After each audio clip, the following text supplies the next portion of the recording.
Man, G. Bush done set the internet ablaze with that fantastic Coach Prime, Deion Sanders interview where Coach Prime set the record straight about a lot of things.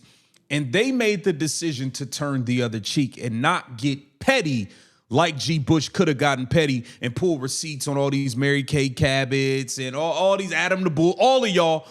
See, I say names. So he could have pulled the receipts on a lot of y'all.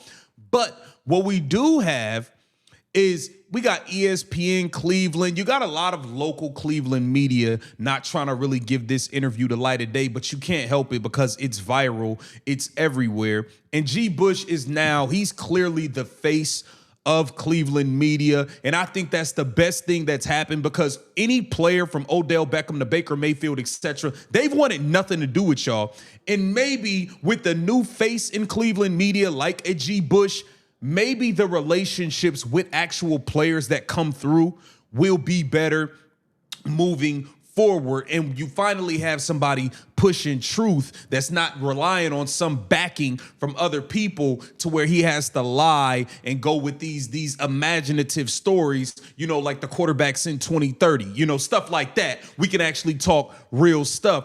But there are some haters within the local media, and there's, weirdly enough, there are some independent creators on YouTube who are running around being jealous as well. We got to get into it. Welcome to Keep the Vision. Make sure you like, comment, subscribe, share the channel, hit that bell notification, and hype the video. That'd be greatly appreciated as well. Now, obviously, we know G. Bush landed the Coach Prime interview, and boy, they was in the barbershop whipping up a pot or something.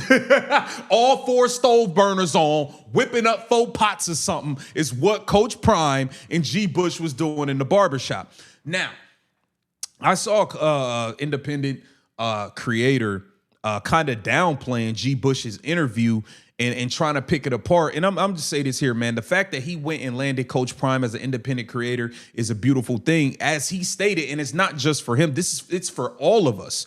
Okay, if G. Bush can land a Coach Prime interview, that means you have a chance to land a big fish interview of your own. I don't just do NFL. I do WNBA. I've interviewed Puka Nacua. I've interviewed Tutu Atwell. I've interviewed Browns players. I've interviewed a bunch of people, I've been doing this. So at the end of the day, it's nothing. There's no reason for you to try to pick apart his work and be jealous or be a hater, especially when you are in the field like us, being independent and creating content and putting the footwork in, getting it out the mud. So again, I want to shout out G. Bush. And G. Bush is, there's the thing. I don't know the man personally, but I respect the work. And you know what I respect about him, unlike a lot of the other Cleveland media people that he be on UCSS with and all this, G. Bush is one of the few people that I know actually watch the damn games, and he'll go cut the tape on and go play for play with you and break down the film with Tyvis, with Earl the Pearl, with everybody. You see what I'm saying? These other dudes be on UCSS. You ask them something, I don't know, I heard. Y'all up there talking about what y'all heard. He going through the tape. You see what I'm saying? So it's a different level of respect I got for him. Now, ESPN Cleveland, y'all did something really, really disgusting. It's nasty work what y'all did. We know a lot of you guys are not fond of Shedeur Sanders, of Coach Prime and everything that's taking place. But the fact that out of all of the nuggets in that interview, this is what y'all took from it is disgusting. Take a listen to this, man. They can't hide the hate no more. They can't hide the hate no more. There's a new face in Cleveland media, and y'all gonna have to deal with it. Deion Sanders joined Garrett Bush on his podcast, and he said that he wants to meet Todd Monken to talk about Shedeur as a coach and not as a dad. What do you guys think about Deion Sanders saying that? You can't separate the two. I was going to say, I appreciate that, but you can't separate. Right. I think that's the worst thing you can do is inject yourself into it. Todd Monken doesn't, unless he goes searching for you, right? Then I think you make yourself available, because that's the problem. Because what are you going to say he's going to look at you from a biased standpoint regardless, because you are still, even though you're still from a coach, you're his dad. In the locker room, it may come over like, oh, this dude got his dad, you know what I'm saying, politicking for him. Listen, dog, that's Deion's. When Deion Sanders walks into any locker room, any room, period, it's Deion Sanders, bro. Are y'all forgetting? Are y'all forgetting who you are talking about What are y'all talking about, man? Todd Monken was quoted as saying relationships and learning as much about these people through all channels is what is important to me.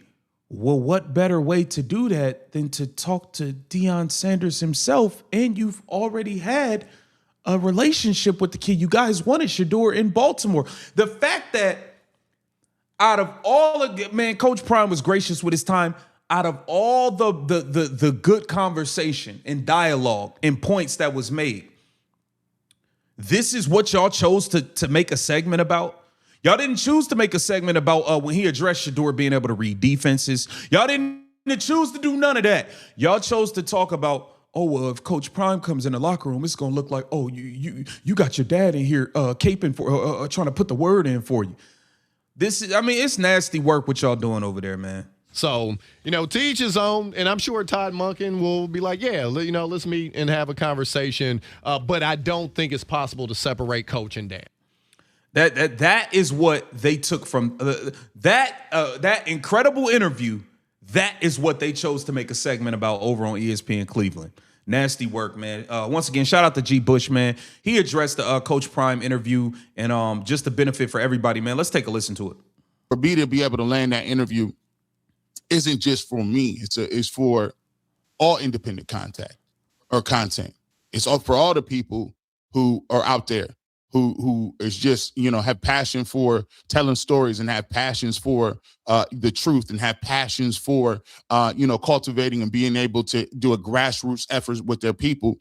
This is what I love to do. So that for all the independent media guys out there, for all the guys that, all of the people who do it on YouTube, whether that's Quincy Carriers, whether that's the FB Teams, whether that's Simply Ball Dropping, whether that's Keep the Vision, wherever you at in the midst of this. And I don't want to mention people's names, but it's for all those people, the Sean Kings, the Darren Smiths, and the UCSSs, and even the Mikey McNuggets, and all these people that cultivate content on the internet. It's not a win for G. Bush and the Bar. It's a win for independent content and media, because it shows you that where this industry can take you and where it can go in the future of what it is to be a storyteller. And that's what I craft myself as, a storyteller. So with that being said, let's get off into this interview. I look at this thing, and first and foremost, people say, how did this come about? And I said, well, wasn't like, in anything that I do, I don't go out and I don't solicit, the back channels and conversations, happen. And he reached out, and it was spur of the moment. I didn't know. He was like, yo, reached out to me, said, hey, do an interview. And so I'm like, all right, let's go ahead and do it. And the one thing I will give you about, and kind of Coach Prime in general, he's a straight talker. He's straight talk with you. Keep it a buck. You know what I'm saying? He's legit, honest, down to earth. And the one thing that came across to me that hit me so differently was, he is aware of Shedeur's game just like we are. So the thing that I found refreshing was we sat there and we talked for a long time about just football and about some of the things that Shedeur needs to do better, about some of the things that, he's about his game. And that's one of the main things that I came away with was, he came and he immediately went to the football. And I think that's the reason why, the conversation that I had with him kind of off camera was almost better than the conversation I had with him. Because when you get a guy like that, well, first and foremost, before it's even Shedeur or whatever, you got a guy like that to be have an opportunity to talk to a guy, a savant like that when it comes to the football. And like I always said, it leads with the football. He leads with the football. He breathes the football. When I talked to him, he was like, I almost wanted to get a pen and pad. I was like, man, it was just refreshing talking football.